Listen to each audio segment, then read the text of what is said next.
वचन संबंध उदाहरण की 7वीं ऑडियो है। 24 से आगे यानी 25 नंबर से शुरू करते हैं। वचन क्रमांक 25।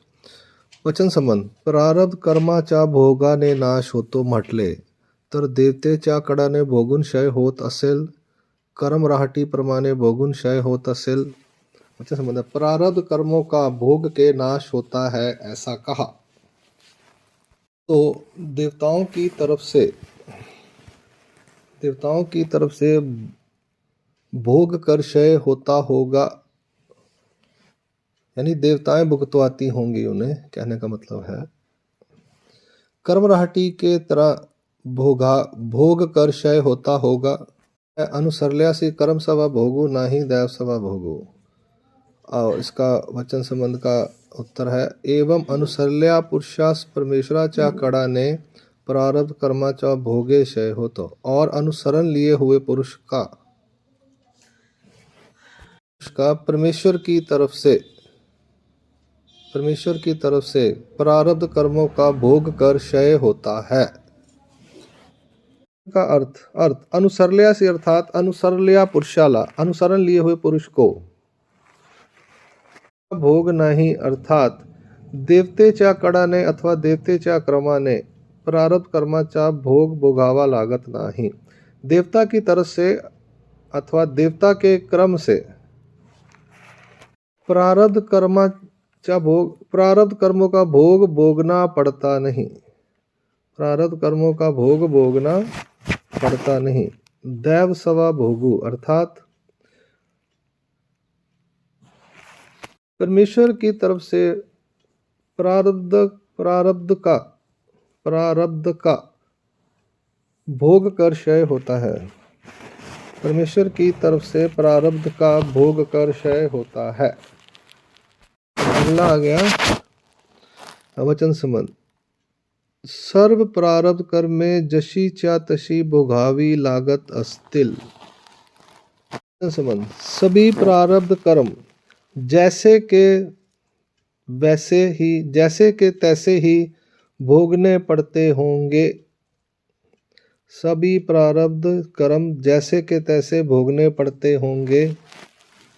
अनुसरल्या से देवत्व त्रिंचत्व होने नहीं। और आंसर है इसका एवं देव फल आणि त्र्यंच नरक फल अनुसरल्या पुरुषास भोगावे लागत नहीं। और देवता के फल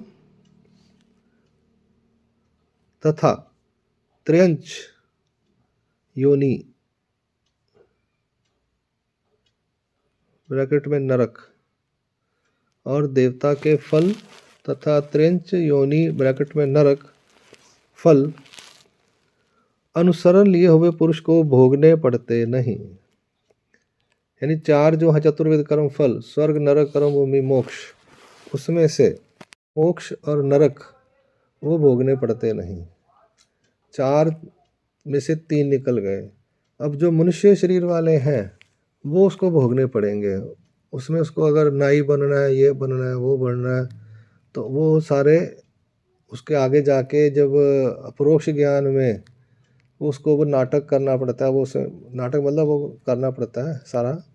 वो 127-28 वचन है विचार का, उस हिसाब से क्लियर करने पड़ते हैं। स्वर्ग और मोक्ष, स्वर्ग यानी 72 करोड़ के, मोक्ष यानी चैतन्य तक के, और नरक यानी नीचे के मनुष्य शरीर से नीचे की योनियाँ। ये सारे जो हैं ये नहीं होने पड़ते। लेकिन मनुष्य शरीर वाले जो हैं, जैसे मनुष्य बनना है तो मनुष्य वाले जो हैं वो उसको भोगने पड़ते हैं। वो अभी आगे चलकर आएगा इसके डिटेल्स। अर्थात अनुसरल्या पुरुषास अनुसरण लिए हुए पुरुष को, देवत्व अर्थात यक्षिणी से लेकर चैतन्य तक के देवता फल, चत्व अर्थात मनुष्यत्व से नीचे सभी नरक फल होने नहीं अर्थात भोगने पड़ते नहीं। त्रिंचत्व अर्थात दोबारा से बोलता हूँ, अनुसरल्या से अर्थात अनुसरण लिए पुरुष को, देवत्व अर्थात यक्षिणी से लेकर चैतन्य तक के देवता फल, त्रिंचत्व अर्थात मनुष्यत्व से नीचे के सभी नरक फल होने नहीं अर्थात भोगने पड़ते नहीं। दंडोत प्रणाम।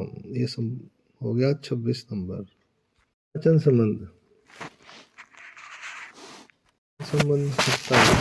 अशा अनुसरल्या ज्ञानियास परमेश्वर अवतारावर साधन दात्यावर बुद्धी प्रतीती कशा प्रकारची असते? ऐसे अनुसरण लिए हुए ज्ञानी की परमेश्वर अवतार के ऊपर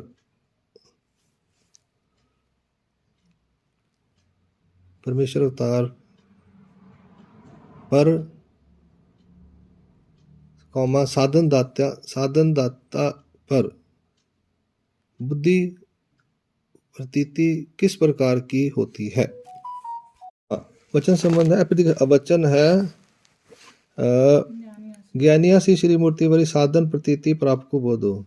अर्थ इसका वो नहीं दिया हुआ।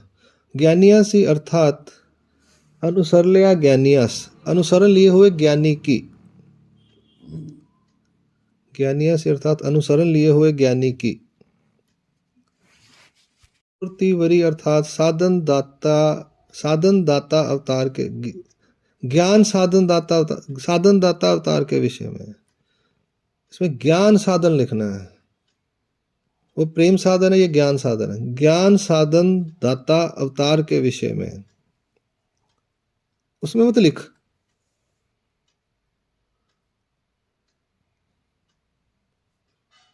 हमने हिंदी में लिखना है। श्री मूर्ति पर अर्थात ज्ञान साधन दाता अवतार के विषय में साधन प्रतीति अर्थात यह अवतार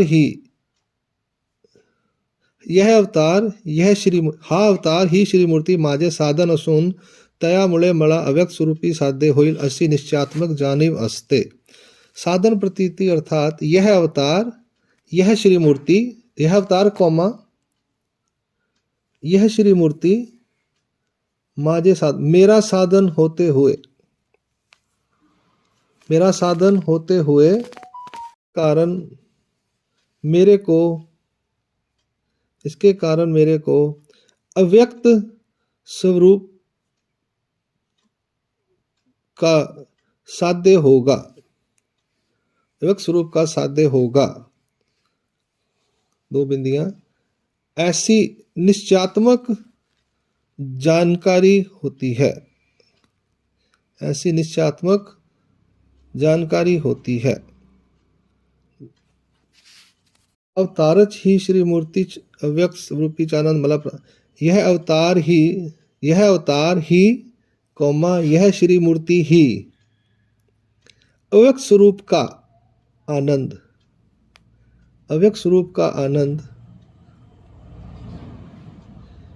मेरे को प्राप्त करवा देने वाला है। ऐसी जानकारी होती है, निश्चय होता है।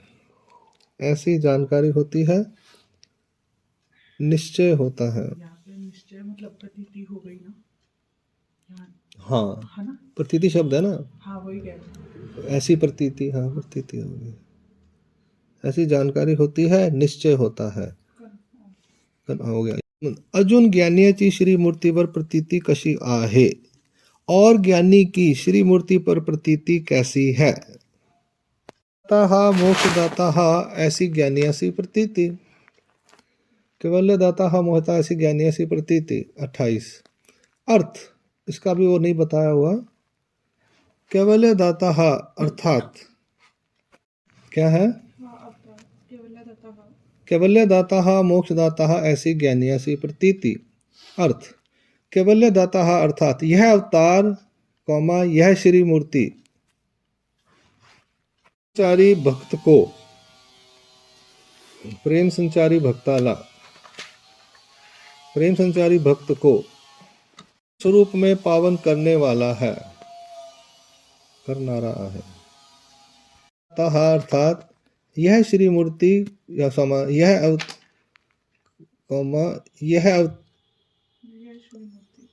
श्री मूर्ति यह अवतार ही ज्ञानी को ब्रह्म स्वरूप में पावन करने वाला है। ज्ञानियासी प्रतीति अर्थात ऐसी अनुसरल्या ज्ञानियाची श्रीमूर्ती विषय निश्चात्मक जाणीव असते। ऐसी अनुसरण लिए हुए ज्ञानी की